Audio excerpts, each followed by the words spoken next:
Wala naman pong kasalanan si Itay eh. Siya pa nga po yung alalang-alala sa inyo.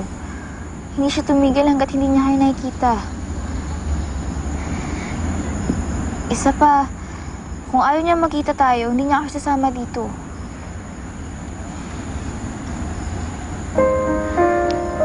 Totoo. Opo. Pasensya ka na sa mga sinabi ko. Kung handa pa tumingin ng pasensya, Lilian. Sa lahat ng mga nasabi ko at mga nagawa ko. Maraming salamat. Maraming salamat na binalik mo sa akin si Maylene.